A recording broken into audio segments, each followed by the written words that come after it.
you should grip the club. Some people will be like, oh, put your hands down. Look straight ahead, kind of straight in the back. Keep your hands out. Now, where are your hands facing? Are they facing out? Are they facing in? Do you look, very tight, very wide? Or are they straight? Most people's are at a 45-degree angle. So if you really think about it, a neutral grip is pretty well a 45-degree angle. But that's only at address. What happens if we want to get some shaft lean? So my philosophy is you put the club here, hang your hands down, get this square, and then where would you most likely want to grab the club so that this never faces truly toward the target.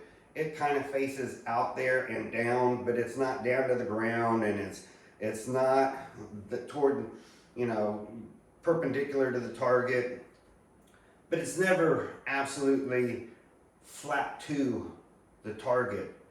If it was, you'd really be cranking out. You'd have to really weaken your grip, and maybe some of those people do that so that this is absolutely flat. But even on a neutral grip, if you flatten that thing so it looks like it's flat to the ground, it's going to close the club face. That said, let's go back. I want this much shaft lean, for example, somewhere in here. I want then to let my hand dangle, put it over the club, and just grab it. So that's where I would really like to have the club grip.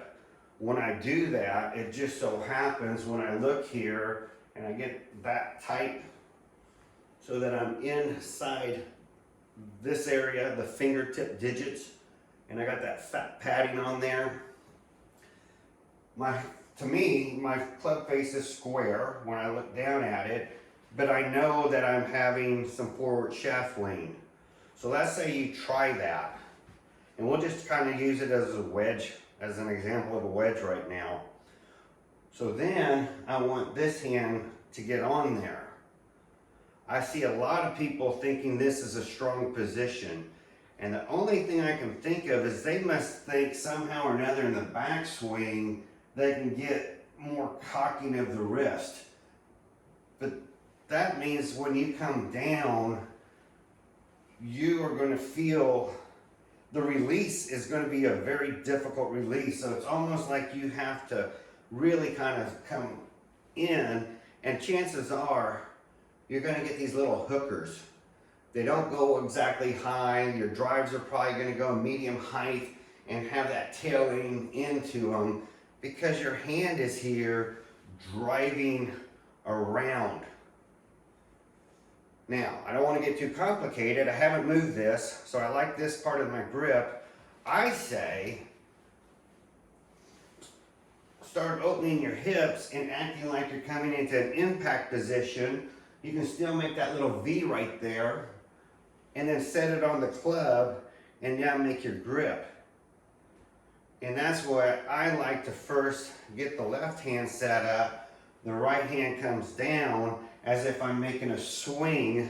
So my hips are open. I'm kind of still staying in that impact position. And now I can make my grip this way. So now I feel like when I come down to impact, this is casting the club. And I did that for a long time. But then I learned something. If you go from the side of the club and get it stronger, just a little bit, and that's still about where I want it, stronger, you can still be flat here, you're still toe down, you're not toe up, noon and 6, but you're in a little bit, but when you come through, you're going to be square, but this is how you compress the ball. I don't want to get into too much argument, but nobody I know who's watching the video is going to make comments. But the truth of the matter, you need this hand slightly on top, at least slightly on top of the club, to put enough pressure down to get a good compressed ball.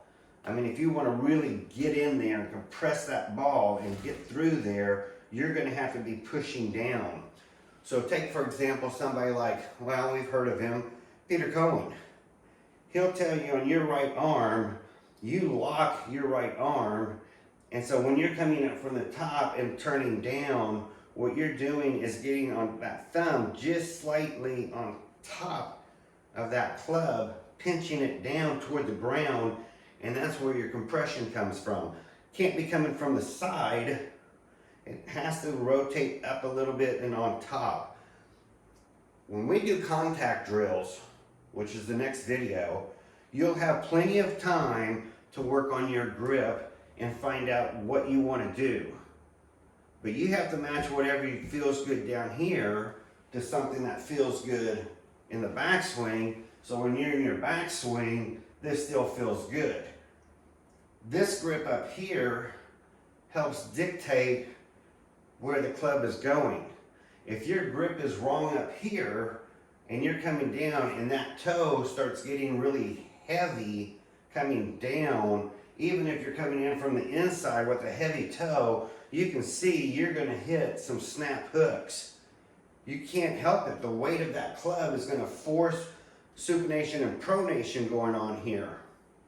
So I decided to look at my grip and structure it. What if I don't want to do any supination, pronation back here? Meaning, I want to keep the club face as I take it back still angled the same as my spine. So these two are matching.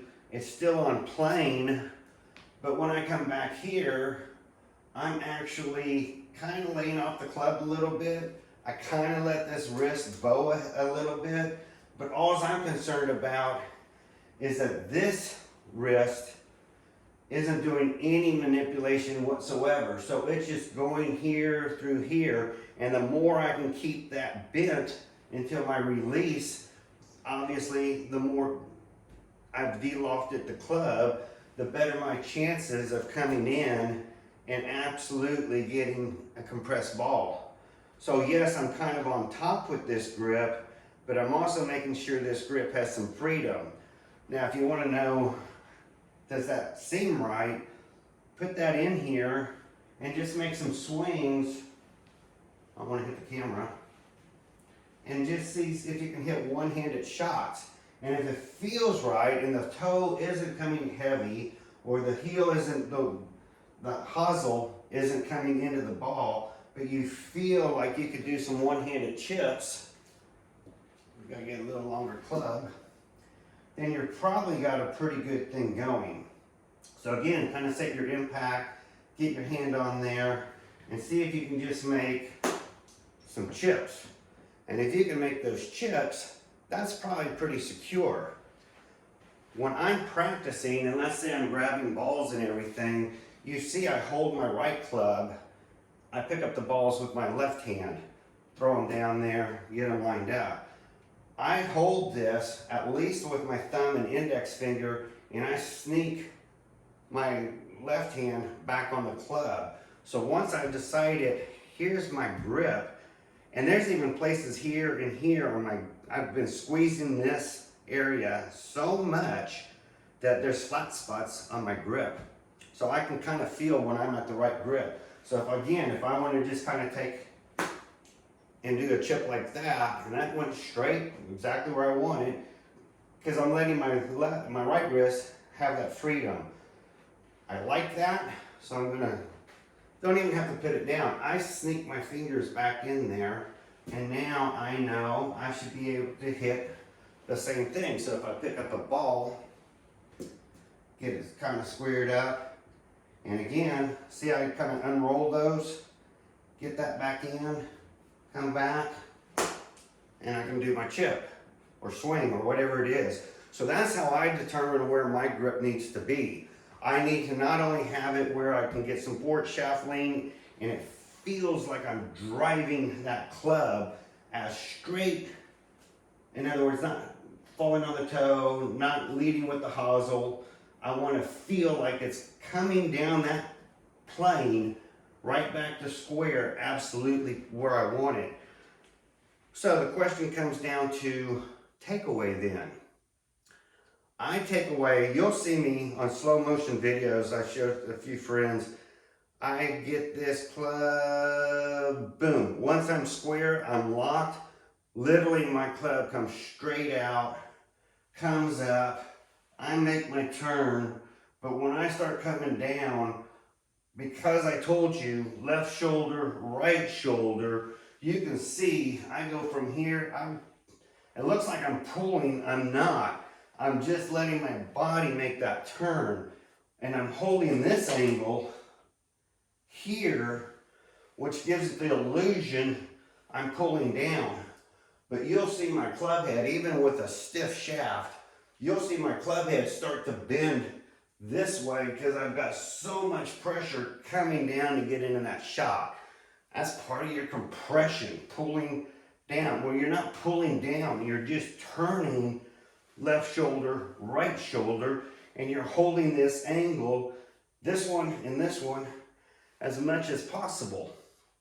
Granted, for you guys who have never done that before, when you hold that angle, you can see the more you hold it, the more you would have to lean. So I saw one guy online, still can't mention names, but he was like, you never hold that angle, you couldn't reach down far enough to get to the ground. You would be 18 inches over the ball. And when he was talking in reference to Phil Mickelson's hinge and hold on a pitch shot. Well, Phil Mickelson didn't crank up here and try to do the same thing. Phil Mickelson kept this angle and slightly got this angle, and instead of releasing like that, he said, I don't want you to release because the ball could go further, obviously. He goes, I want you to hinge and hold. So it wasn't that he was coming from way up here, coming down. I do a lot of hinge and hold work because we're talking about the grip still. How you grip this is what's going to give you the freedom to manipulate the head, open the club, close the club. Now you talk to somebody like Lee Trevino, oh my God, Lee, he has a pretty neutral grip, but then his hands are just all over the place. And I should link that video because he'll talk about weak, when to be strong, but he's playing ball placement. So he'll play one shot from behind and one shot from in front. Well, that's what Phil Mickelson was doing on his hinge and hold. He was playing, he said, never put the ball down the center. If you want to go high, you put it up here, and if you want to go low, you put it back here, and then you can just do the hinge and hold. Well, that makes plenty sense. I'm a little different. I keep the ball in the center, but when I use my wedges, I don't do a 60-40. I don't change my weight a lot. I like to use more body, and then I move the club back. I kind of do a hinge and hold if it's a small shot, but I will move back and go forward. So my weight is just like a golf swing. Why is that important? The only real important thing about wedge work or any kind of swing with an irons, any club basically, you have to keep your hands in front of this. A lot of y'all's contact issues, when we start talking about contact, I know it's going to be you're coming in and your hands take over. Well, if they take over and you're throwing your club down the target line, you're just going to go higher. But if your hands take over like that, you're going left because they took over. They overran your hands. You can see if you're not careful and your hands stop here and that club keeps going, it might look like it's going to be fairly clean, but you can see it is going to go left. So either you're going to have to turn more to throw those hands out, or you're going to have to change your grip and weaken it. Then you could throw those hands out and get a straight shot. So this is where I want to say the last part about grip. If you have a strong grip and it's Texas weather and it's 100 degrees out in the shade. So you feel like it's 112 in the sun. So you're scrambling to get back into that cart and get it moving so you can get some wind on you. And you get toward the 11th, 12th hole, and all of a sudden all your shots are pulling a little bit to the left. And you're like, why am I all of a sudden hitting to the left?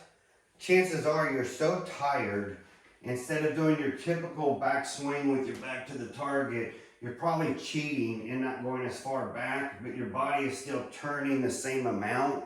So think about it. If I turn this amount and come back, but then if I don't turn that far with my back to the target, then I'm only going to turn this amount. But when I come forward, my chest is going to be much more open up. So you're just getting, I hate to say lazy, we all do it. We get tired. All of a sudden, instead of that nice crisp getting your back to the target and coming in, now all of a sudden you're kind of coming back and you're coming around. Strong grip will allow you to slightly weaken the grip. So yes, you're going to be a little bit more open, but now I can hit straight when I'm tired and I don't have to worry about getting my back all the way to the target. If I get a little lazy and I see that and I'm hitting left, I see that, I'm going to neutralize my grip a little bit, so now it's going to come in straight. And you can feel it. If I strengthen this and I come from more like here, you can see the club head wanting to go toe first. If I neutralize the grip and try to stay on the same path, you can see it starts leveling it out and it starts squaring it. So your grip is important, but it's also very personal. So I'm just going to tell you, don't go with a weak grip on the right hand or the left hand. Don't weaken it. If you think you're getting, maybe some people say maybe with the driver, you get your thumb on the side and you weaken that grip and they feel like you can get more whippy this way. This is where you need the whip. Well, that would be with the driver. But anything else, if you want to keep that club head square and coming down and clean and get compression, you're going to have to start getting on top of that grip. And that's all I'll say on the grip. When we go through contact drills, which is the next video, you'll be working in such a small confined space, you'll be able to see what works and what doesn't, and you'll start learning where is your natural grip.